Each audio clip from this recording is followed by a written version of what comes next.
Well, welcome to the post-COVID classroom continued. And I think that part is really important. I'd like to welcome our audience and thank 1455 for all the good work that they are doing here in Winchester, Virginia. I'm Kelley Crowley, and I will be your moderator. I teach in the Media and Communications Department at Shenandoah University.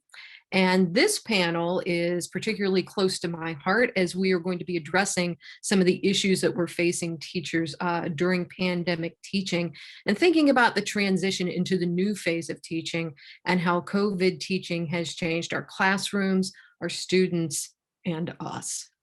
So I would like to introduce our esteemed panel. I want to start with Jennifer Disano, the Executive Director of the Osher Lifelong Learning Institute at George Mason University. The Lifelong Learning Institute is a nonprofit membership-driven organization with 3 regional campuses in Northern Virginia, offering 600 educational courses per year to over 1,200 members, serving retired individuals aged 55 or better. I like that "or better" part. At George Mason University, Disano serves as the advisory board on the advisory board of the university libraries, the advisory board of the Office of Military Services, and is the chairman of the board of directors of one of my favorite events, Fall for the Book Festival. Thank you for being here, Jennifer. Yeah, my pleasure. Thanks for having me. And Holly, say it. Karapetkova. Karapetkova is the current poet laureate of Arlington, Virginia. Her poetry, prose, and translations have appeared recently in Southern Review, North American Review, Blackbird, and other places. She's the author of 2 books of poetry, Toe Line and The Words We Might One Day Say. She's the professor of literature and languages at Marymount University. Welcome, Holly. Thank you so much. I'm delighted to be here. And Gregg Wilhelm is the director of Mason's Creative Writing BFA and MFA programs at George Mason University. In the fall of 2020, he co-founded Watershed Lit, a center for literary engagement and publishing practice at Mason. Wilhelm's career has covered book publishing, literary arts, administration, and higher education. He's been involved in the publication of more than 300 books, serving as publisher, editor, promoter, and at times designer. He's the recipient of a Maryland State Arts Council Individual Artist Grant, as well as the Ruby's Art Grant, named in honor of the Creative Capital founder, Ruby Lerner. So thank you, panelists, for being here. I'd like to jump right in because this really is COVID continued, but let's go back to the beginning where teaching in COVID kind of came out of nowhere. And we and our students were expected to pivot pretty quickly. And I wanted to start with Gregg and ask him what those early classes were like when we first found out we were going online. Yeah, thanks, Kelley. I think what I experienced was I underappreciated the fact that most of our students are digital natives. So when it comes to using the technology and communicating through the tools we all ended up using, it was pretty easy pivot for them. What became a challenge was, how do we transmit the pedagogy and the creative art that we're all studying and practicing in the classroom, through this 2-dimensional space, which became essentially Zoom, right? So that was like sort of one issue. The other issue was folks like me and folks like the faculty who were a little bit older and totally capable with technology, but still very, it wasn't their day-to-day sort of, always on an Instagram account or always on a Facebook account or always having their sort of face or their main vehicle of communication being some sort of device and some sort of communications program, Zoom, FaceTime, Microsoft Teams, whatever the case may be. Frankly, I am most proud of the faculty at George Mason because they really did incredible work in embracing both the challenge of the technology and adapting to the technology and the sort of new modalities that we had to embrace. I think what's important, maybe not knowing who the audience is, I just briefly want to describe what the writing workshop is. And for MFA students and BFA students, these are artists and these are arts programs. So the workshop is our sacred space. This is our studio space, right? This is where we come to deliver and receive criticism, a place where we try to exhibit much empathy, a place where we get to really know each other very intimately, in a place where as artists, we are vulnerable with a deep sense of self-expression, and then also daring in trying to be experimental, places to try stuff out, just like any artist studio, whether it's a painting studio or a studio for musicians, a sound booth, or wherever the case may be. And I still firmly believe that this kind of studio experience for artists and for the artist teachers who are delivering the content and managing that space, that sacred space, just like with every art, it's best done in community and together. Particularly with the writing arts, because you're doing a lot of talking. You're not looking over a shoulder, looking at a composition, of white space. Like if you're a painter, you're not hearing notes played wrong or right, or the experimentation. It's all verbal for the most part, right? So as an instructor, you look at those cues. Like, how is this reading and the student commentary? How's it going on? How's it coming down? Are people feeling awkward? Are people feeling a little bit afraid? Are people raising an eyebrow? Are people not understanding? It's all the face gestures and movements, not only that students make to each other, but basically as an instructor, that's what I love about art in general and our literary art in particular, is that, I'm riffing. I'm sort of like a jazz musician of sorts. I'm riffing off these students.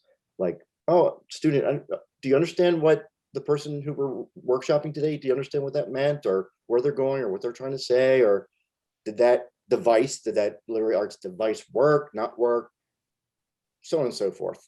And the thing is, the writing workshop can take any kind of form, and can be very dynamic. It doesn't have to be sort of a silent writer being talked about. Anyway, the point is community and humanity, and being in close communication and connection, so that I can see what's literally what's working and what's not working. And that went away. That goes away when you're on Zoom, because some students, because of the various policies we had to embrace, if they had their camera off, they had their camera off, right? So we couldn't say, hey, turn your camera on, we're talking. And there were connectivity issues, right? So, was that a glitch in my Zoom, or was that a raised eyebrow, or was that or was that an excited look? I'm really digging what you're reading. All that stuff goes out the window in a two-dimensional space, and that's where the challenge lied. Yeah, that immediacy of the classroom, we lost it, and you're right. It was very difficult to maintain that space for sure. Jennifer, you probably had some different challenges working with lifelong students. How did you navigate that space? Yeah, and Gregg, thank you so much, because some of the things that you said helped me to hone in on things that actually happen in our community as well. So lifelong learners are your older adults. Our average age of our member at the Osher Lifelong Learning Institute is about 65. So, and many of the people who we serve are familiar with the technology, but not as a basis to consume our program. So they're normally ready to come to class in person, and expectations were that they would be able to continue to do that. And of course, the world shifted, and that was no longer an option. So we immediately went to kind of a leadership huddle and said, are we going to close our doors, or are we going to pivot? And how can we do that, knowing that although our membership understands some technology, they're not on top of it like a working professional might be. And so, and also their equipment at home may not be suitable. They might have a very old computer and not have a mic set up with it, or not have a camera. So there were some kind of technology hurdles that we had to get over with having them outfit themselves to even, as a beginning point, to say, if we're going to do this, you're going to have to upgrade your equipment or get familiar with the technology that's out there. So there was our consumer, our students had to learn how to use Zoom, and it's very complicated at first. There was a lot of training that had to go into it. So there was a lot of trepidation about even trying it. And change is very difficult for everyone, but especially as you get older, change is not always welcome. So there was a lot of messaging that had to happen to get people on board with even attempting to do this. And we have a very robust, extensive lifelong learning program. We put on 20, 23 courses every single day of the week. And we had to find a way to make that happen online. And we had to cut down our program. We still put on 15 courses a day, and it was a huge task. But it was really the mental obstacles we had to get over first, the fear of change, the fear of technology, and the willingness, needing to bring them around to the willingness of learning this something new, this newfangled thing, in order to keep connected. Because the whole goal of the program, aside from the academic side, which it's not edutainment, it's we do have high level academic courses. They're not for credit, but it brings in some stimulation that's really important for your brain as you age. And also the social side. We didn't want people who were disproportionately impacted by this pandemic to lose their kind of life raft that they normally have every day, where the community that they have just gone out the window with the pandemic, and they literally were locked in their homes. So we had a lot of things motivating us to make this happen. And so we worked with our technology people, we worked with our membership to get them on board. And then once we were able to, get through those things, then when we actually put the courses on, we had to train our instructors to feel comfortable with it and the delivery. So there were a lot of steps involved, which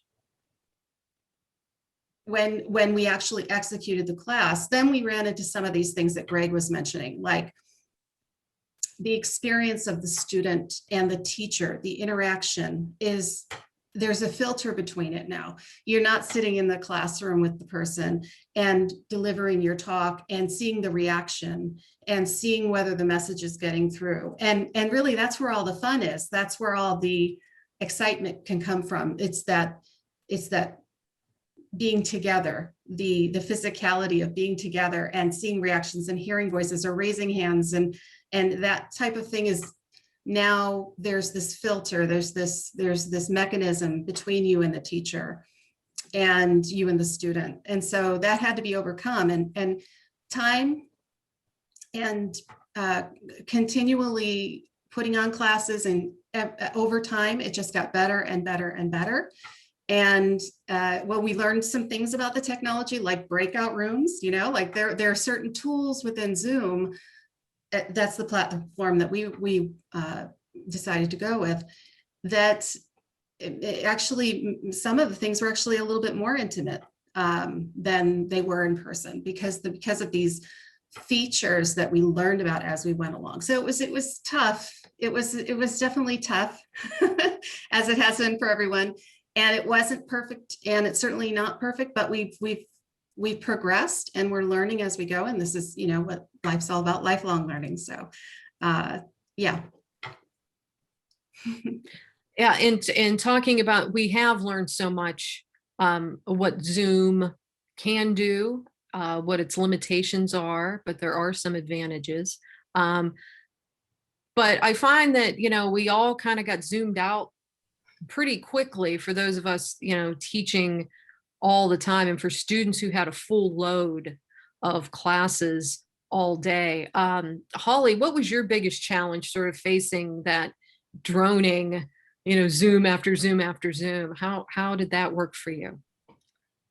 There were many, and they were different at different phases. And I just want to make clear that I faced a lot of the same issues that Gregg and Jennifer were talking about, but my student population is different.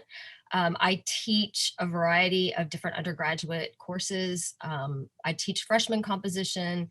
I teach literature courses that serve our liberal arts core.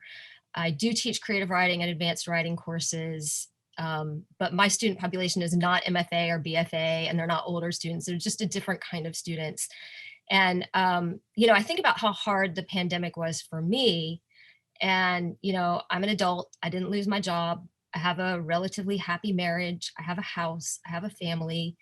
I don't go out to bars that often and do that kind of thing anyway. So it wasn't a huge change in my life. And I was miserable. And I think about my college age self. I think about myself as a college freshman.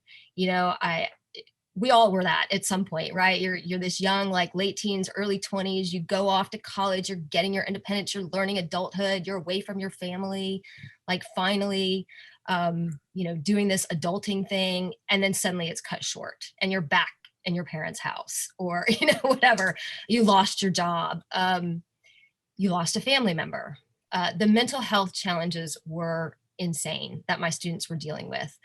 And I had some students that kind of blew off the pandemic and went about being young adults, but I had many who were very responsible, who lived with older adults, who couldn't have a social life.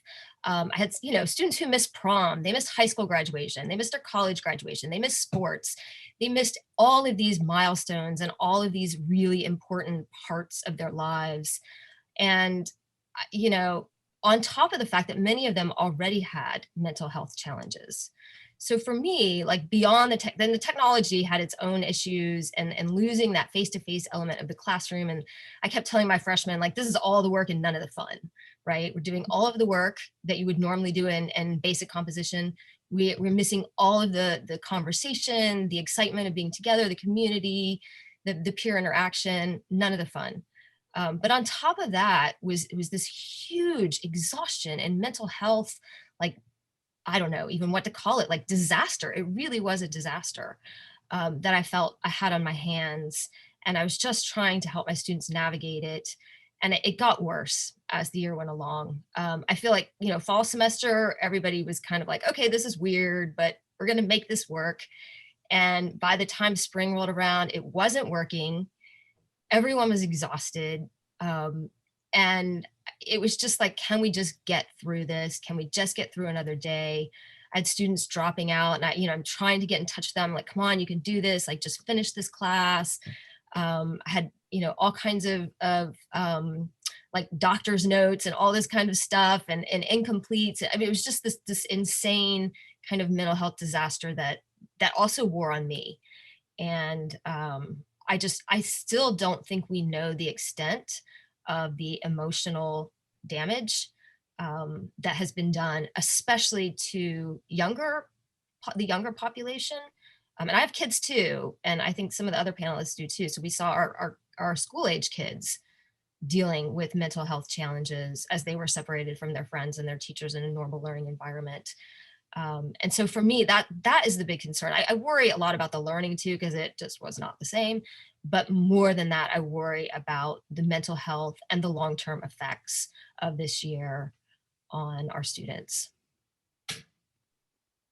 Yes, there was a real domino effect that happened. You know, students would be at home. I had students who were in their closets just trying to get a little bit of quiet because they had to watch their sibling while their parent was working. Or I had students who suddenly had to get jobs in order to be able to help out at home.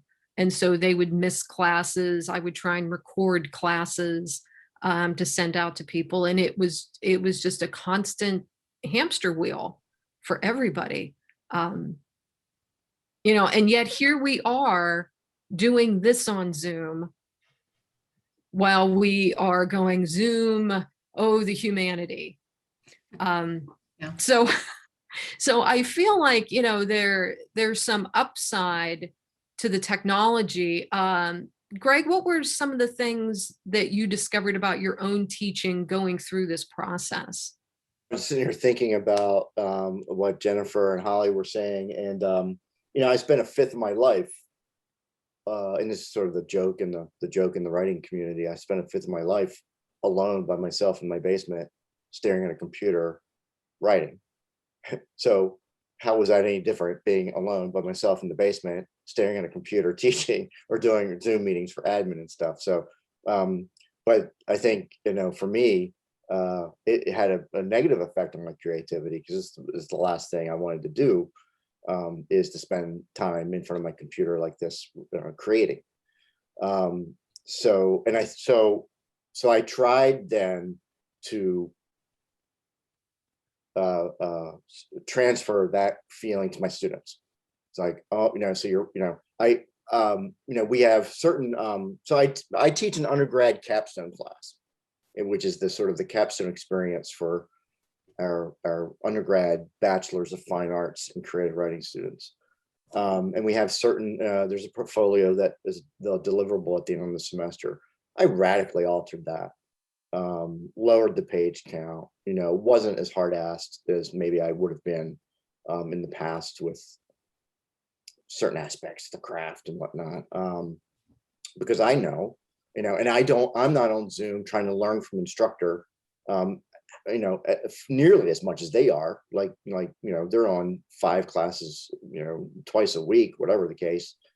They're on a lot of Zoom doing a lot of learning. So that really altered, you know, sort of not my expectations. It altered my what I could reasonably expect. I guess it did alter my expectations. What I could reasonably expect that these students could do in a semester in a creative capstone kind of course. If Gregg, if I may, did that, and how did you find they reacted to that? Well, I mean, how did that go? I mean, I gave them the sort of same syllabus. I mean, I think I may have altered my syllabus a little bit at the beginning, kind of lowered it, but I even lowered it kind of almost incrementally throughout the semester, because there were certain things I wanted to make sure that, you know, that they heard, if not learned. You know, there were certain things about the business of publishing, the life of a creative artist, that I just felt like, you know, all I can say is say it, and all you can do is hear it, whether it takes root, whether you absorb it. You know, I don't know. I don't think it does as well, again, as we've all said, when it's face to face. So you wonder, and this is kind of to sort of what Holly was talking about. You know, where are these creative writers going to be 5 years from now? Or where are, you know, or where are the incoming students who you know, are in college now, or were in college, or during the pandemic, and they're then interested in being an MFA candidate? What the hell are they going to write about? You know, everything. You know, I assume there's going to be a wave of like isolation stories or disease stories or zombies, you know, like Colson Whitehead Z. You know, it's going to be like, you know, whatever the manifestation of a global crazy thing that's taken over the world stories, which, you know, zombie is the perfect metaphor of, you know, a disease that sort of transmitted and wreaks havoc on society.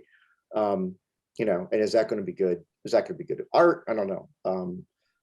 So yeah, it's going to be very interesting to see the fallout, for lack of a better word, of what the last year and a half has forced us into doing. Yeah, Jennifer, I'm sure how older students determine what they're learning. I have my students say they felt overwhelmed. They just felt overwhelmed by the material. They felt overwhelmed by the material. I'm assuming your students, who I don't want to say our students are doing it involuntarily. Right. Okay. I But guess lifelong students are making a very different choice. Our students have a full course catalog. I mean, there's a huge literary part, which is terrific, and we do an abundance of programming there. But we have 12 course curriculum areas, so there's a lot to choose from. There's a lot of variety. They eat it up. They love it. It's what they do. There's a very unique subset of the retired community that would take classes at OLLI, and they have a desire to learn. They just love it. They're big consumers of it. And so it was more, they were thrilled with the fact that we were able to put so much programming at their fingertips. And some of the material, in fact, we made it kind of a smorgasbord, really, because we didn't want them to feel inhibited by you know, we register everybody for classes, but with Zoom, capacity limits went away. And so we were able to just list all the courses that we're going to go on for the day, and you could click into whatever you wanted to enjoy. I mean, there is a registration piece, but we were very liberal about people just wanting to jump in, as long as the instructor didn't limit the class for, say, a memoir writing class where you wouldn't want it to be huge. You know, you want to have, 12 to 20 people at the most. So because I run a nonprofit, my mindset is a little different. When I had to pivot to this technology, the first thing that went through my mind was cha-ching, cha-ching. I have to find a way to pay for this, and it's a huge investment. It's a hugely labor-intensive product to deliver, and once we would put on in-person classes, we would have 3 or 4 classes going on at the same time. We would have one technology assistant who could float around classrooms to make sure everything was running fine. Now we needed to have a tech assistant in every single class, and moderating and doing all the various interactions and training the instructors. And it just became a much more payroll heavy task for the organization. And there are all these different logistical components that go into delivering this mode, which impacted how much we could deliver.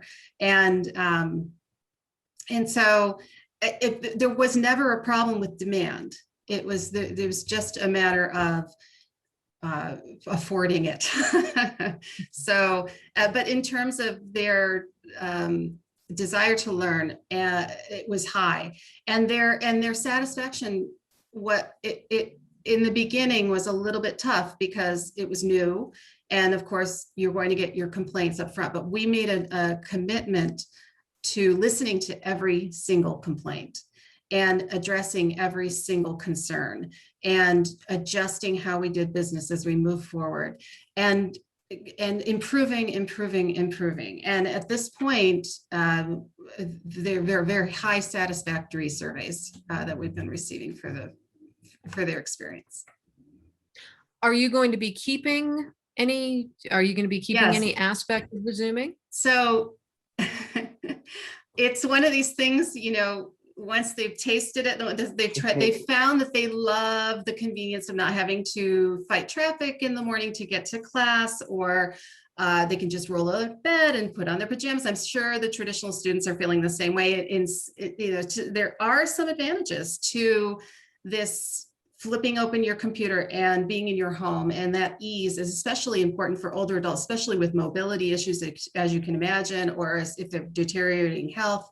It's terrific, really. In fact, we put out a special promotion, so anyone who had left us over the years was welcome to come back and enjoy the Zoom classes. And we recouped about 100 members whom we had lost over the years due to moving out of the area or mobility issues or for whatever health reasons. And it's lovely to see them back after an absence and really enjoying the program. And it's even more satisfying because we're helping them through a very difficult period. So we will be continuing with Zoom. It will always be a part of our product moving forward. We are going to have in-person classes probably beginning full throttle in the spring of 22. That's our hope.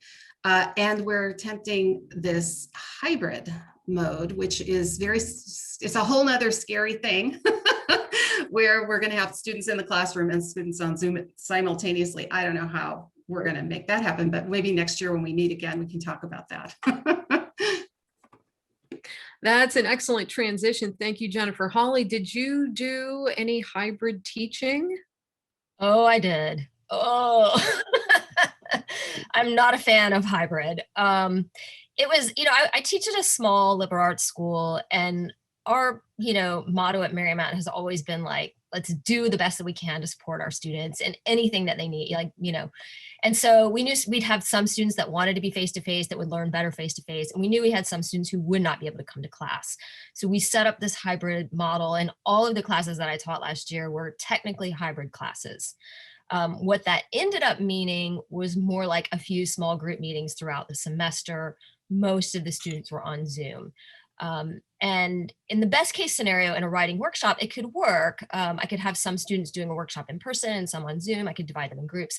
The worst case scenario was, sorry, Jennifer, what you're kind of talking about, where you have like a whole class and some of them are online and some of them are in person, and you're trying to talk to the ones in person, but you're trying to monitor the ones online.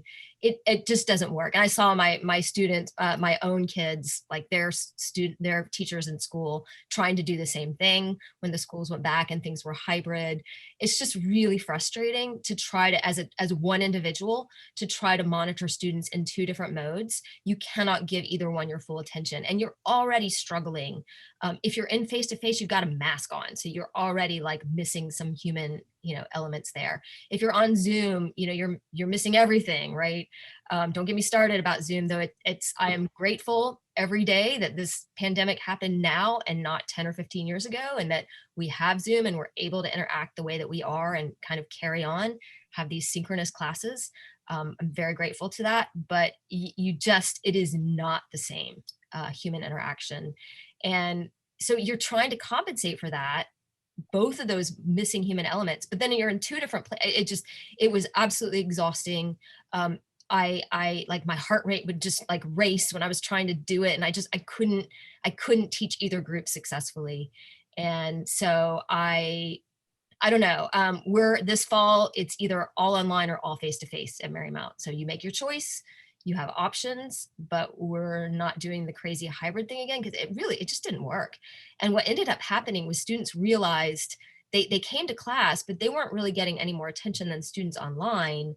And some of them, especially my freshmen, I was like, you pay attention better when you're in class, you're focused, you're getting the work done better, so please come. And some of them would, but we're all just like humans. We want the easiest way possible. And if we can take a class in our pajamas rather than sit in traffic for 30 minutes, or, that's probably what we're going to do. And so my classes ended up really being mostly online, synchronous. And there were, again, good things about it. It was super easy to join class. And it was super easy for any students with mobility issues, but any accessibility issues. I found it was fantastic. I learned a lot about captioning. I had a deaf student in the fall, and it was just so much easier than, you have an interpreter in class, and that's fine. I guess that's easy. But it was kind of cool because in class, when we had the captioner, we could all benefit from the captions that she was putting up. And then whenever I made a film for the class, I would put captions, and my hearing students were grateful for those captions. So I learned a lot about accessibility and a lot of things that I will carry forward as a teacher. And I don't mind teaching a class here and there on Zoom, but I'm the hybrid stuff. No, thank you.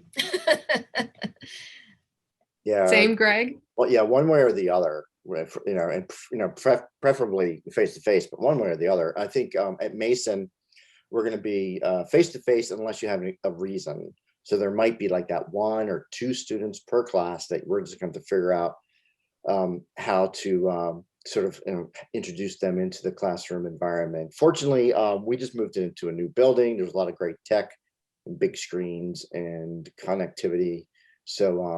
So I think it might go pretty well. It's going to be a wonky year until we get back to 2022, 23, which we're pretty sure is going to be face to face, other than the fact there's going to be a lot more online synchronous class offerings. So if you opt in to teach a class online, we can make that happen. One of our biggest challenges right now for the MFA is we have some students who are abroad who are coming to the program, and either because of a couple months ago, we had students in like all the international hotspots that COVID was still rearing its ugly head. So we're trying to accommodate both their learning, and then because they're funded as teaching assistants, their ability to work in the writing center or deliver classes online. But because of the increased demand for online classes, we're able to sort of match up online classes to those students who can't make it to campus or to Fairfax. So we're figuring it out. It's gonna be still a clunky year, for sure. For an MFA program, especially one that's residential, the real thing is all that, in addition to the micro that we talked about earlier in the classroom, is the macro, and that's the community. I mean, these students have signed up to pay tuition and dedicate 3 years of their lives to write in a community, not to have a low res program or a no res program. So how do you maintain that community online? And we did a pretty good job, a really good job. OLLI Mason, my colleague, did all kinds of events, brown bag lunches for professional development. So we had even more Zooms that were available, readings, things like that.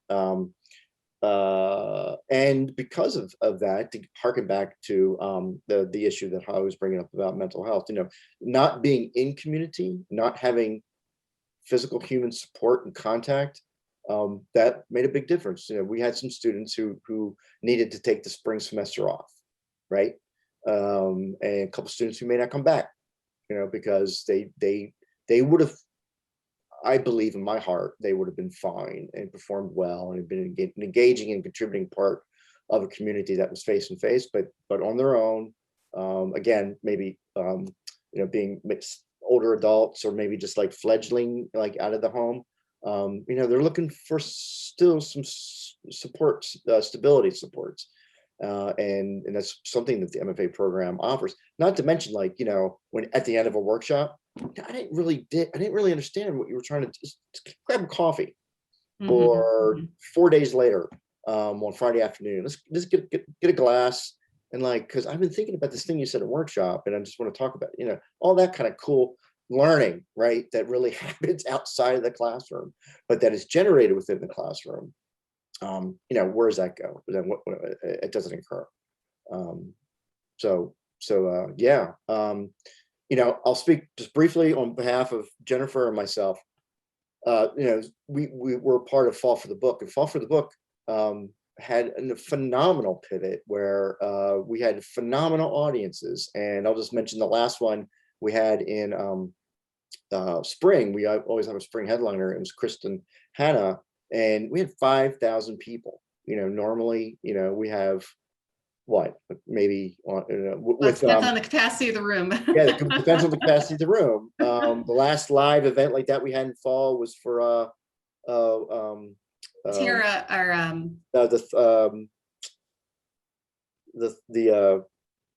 well, yeah, well, there was the Why are we blanking? We worked so hard on this thing. It seems like it was a decade ago. And we filled up the Sherwood Center in town. But even Oh, that, right. The hate you give, the hate the you hate you give. give, right? Yes, that was huge. Yeah, but still, yeah, so that was many. like 125, 150 people or more that filled up the Sherwood Center. Oh yeah, that was like 300 people. Yeah. We have 5,000, but not 5,000. You know. so that's going to be, it's going to change the way Fall for the Book is done, from here on out.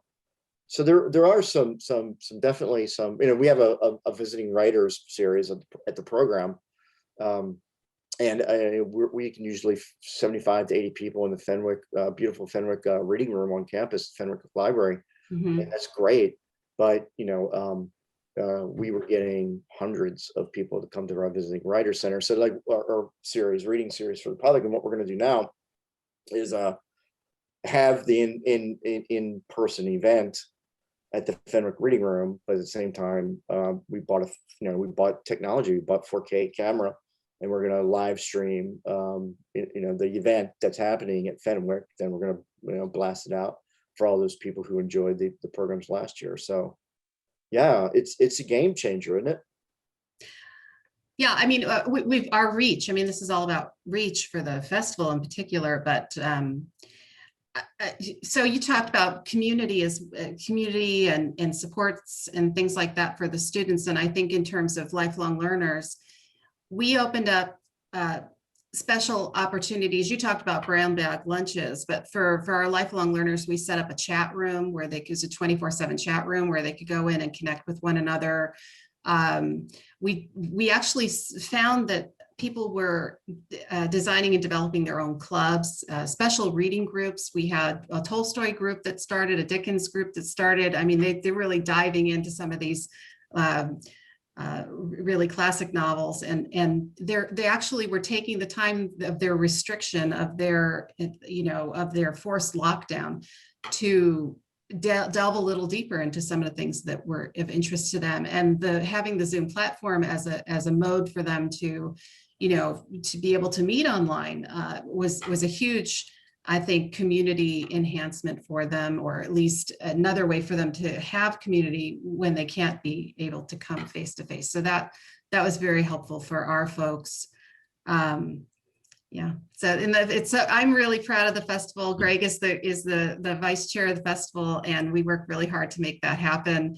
And we will be continuing with the Zoom component to the festival in the future. And it has been incredibly wonderful to share these authors and their works with the whole world, really. It's really nice.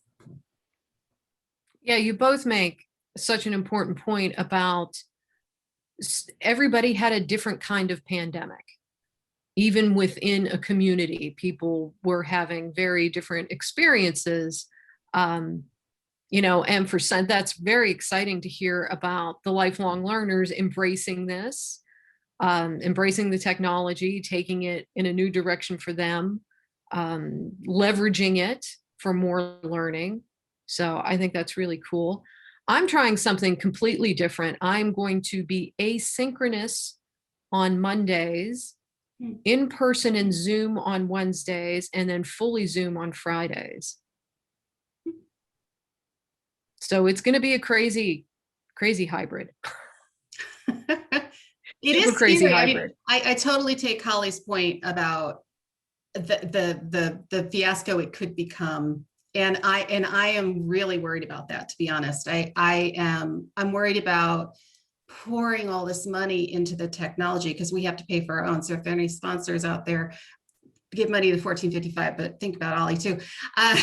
We are going to outfit with cameras that follow the instructors around. We've got special hearing devices stuff because of the audience that we're serving. And I have to put a person in the classroom and a person on Zoom. So that's labor to pull all this off. And I mean, it's really ambitious. So we'll see how it goes. Wow.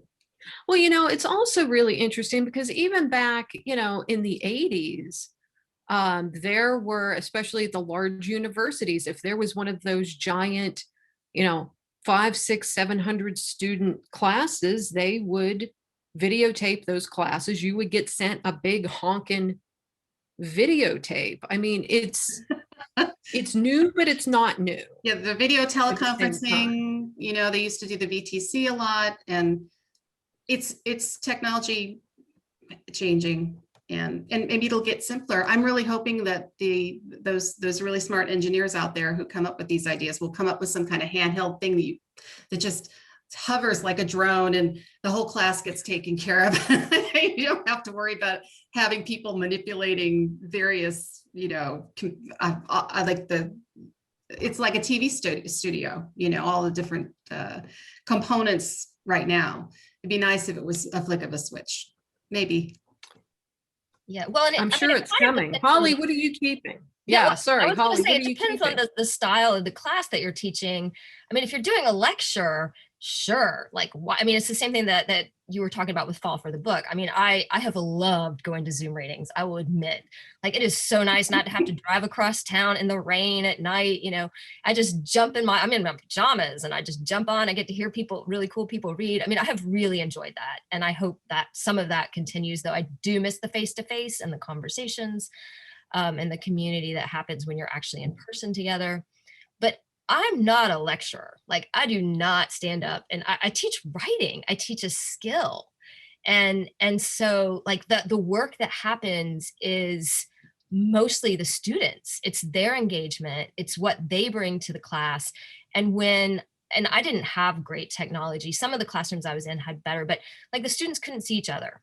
Right. So the students on Zoom couldn't see the students in class. The students in class could see the students on the Zoom because I could put them up there, but they couldn't talk to each other.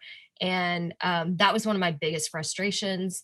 And also like just the kind of learning that I need to happen was harder. I mean, I could do it on Zoom, but I had to then monitor, like I had to have them turn in all these little daily writings and exercises or peer reviews that I usually just like, oh, check, everyone's doing it, we're all having fun.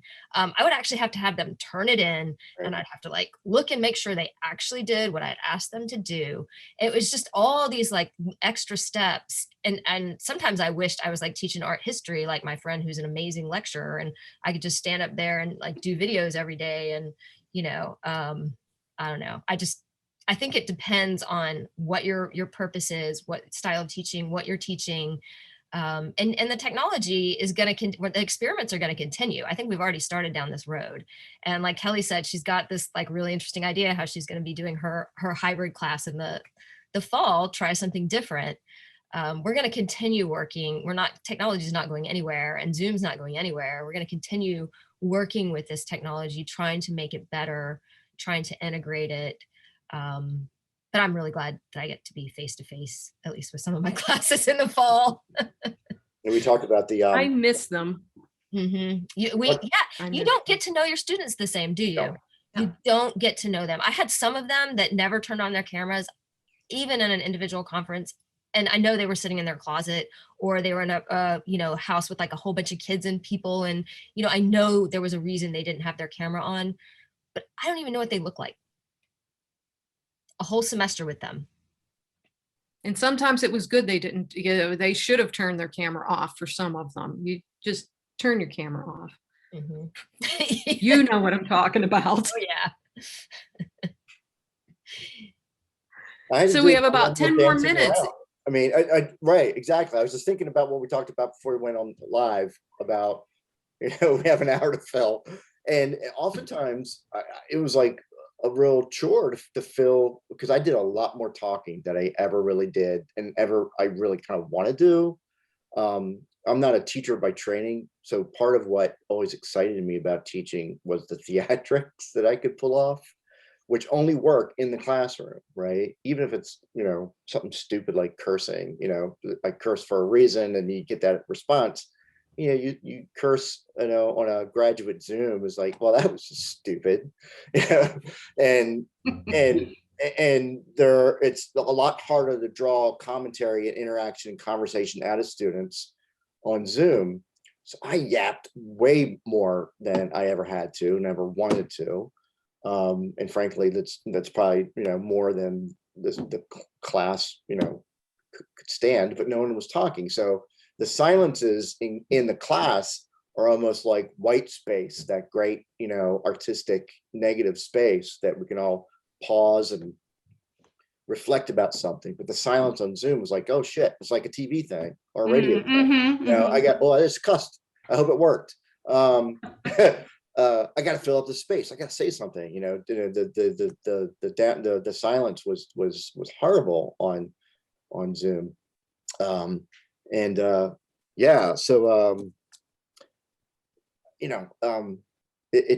It's not the best scenario for teaching One creative. of the things that we've found with our students, our older adult students, was at times in person, we would have personalities taking over the room, where there would be some dominant people who would want to chime in a lot. We have a lot more control over that now, which it's actually enhanced some of the experience for the other students in the class. When we limit question and answer, or we request that they fill out, you type in their question, or we can control the mute button. And so in some cases, that's really worked well for having everyone have a good experience, or having everyone have the fairness of being able to, control who's going to be speaking and that kind of thing. It does lend itself to the lecture style, as Holly was pointing out. But even, drawing out people by calling them by name, you have their names right there. You're able to, there are some features which lend themselves to a little bit more fairness in terms of who and when you want people to speak. It was a real challenge getting students to engage, though. Like as Gregg said, I tried so many different experiments. I tried breakout rooms. I tried, writing workshops. I tried I tried large group discussions. I tried like half group classes. I just tried a whole bunch of different things just to see if I could get them to engage, especially my freshmen. Oh my goodness, poor freshmen, right? They don't know what college is. They have no idea what it's supposed to look like. And here they are on Zoom. And I kept telling them, I promise you, this is not college. We're learning, you're learning what you need to learn, but you're not having the college experience. Wait, it really is much better than this. But it just getting them, I always had a few, and it sounds like Jennifer's students are already kind of engaged. They choose to be there. Most of my students did not choose to take my classes. And in the classroom, I have all kinds of tricks that I use to get them to engage with the material. And on Zoom, it was just a lot of those did not work. In breakout rooms, I would think they were working okay. I would kind of go around, but then I'd have a few students that I knew well, and I would ask them, well, what happened in the breakout room? They'd be like, nobody was talking. They just wouldn't engage with each other. They wouldn't engage with the material. I had students who were like in class when they were at work, right? So they were just like not really there. And all kinds of just frustrations, just getting everybody together and getting people to engage with the material. And those experiments will continue, I'm sure, for those of us who continue to teach online. Like how do you get those little black squares with names, if they have their cameras off? How do you get them involved? How do you get them to care? And it did work occasionally, more likely in a class where they actually chose to be there and cared about the material, like creative writing. But often it was just not going to work. Did anybody have any experience with virtual reality and using avatars, or know of anybody who was in a virtual classroom?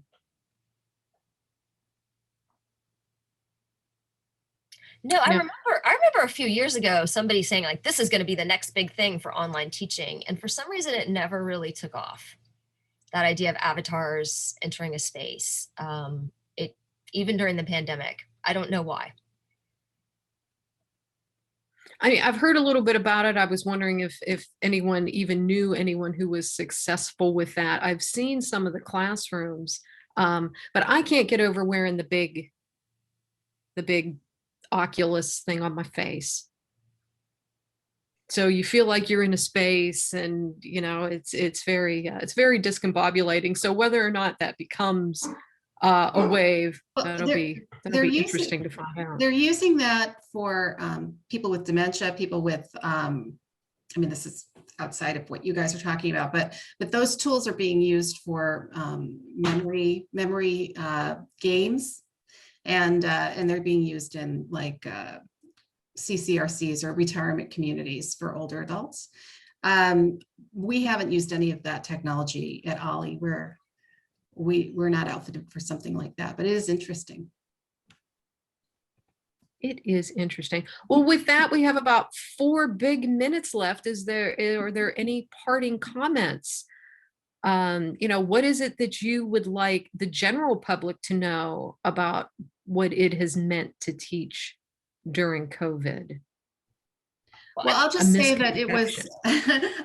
I'll just say that because I think teaching is really more Gregg and Holly, but I'm administering the program. I'm very, very proud of the team of staff that we have, as well as the hundreds of teachers like Gregg who have come and taught at the Osher Lifelong Learning Institute, given their time voluntarily to keep our membership healthy and thriving during this very difficult time.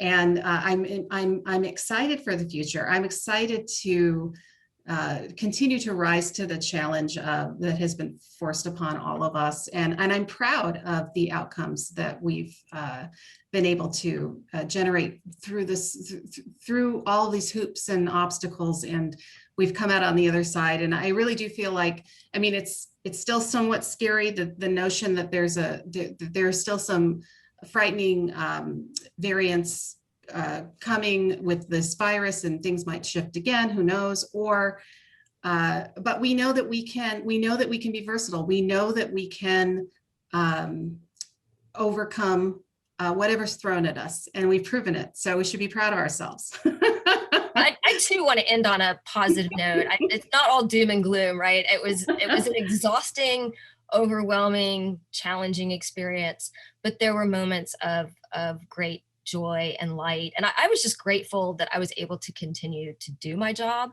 to connect with people, even though it was in 2 dimensions.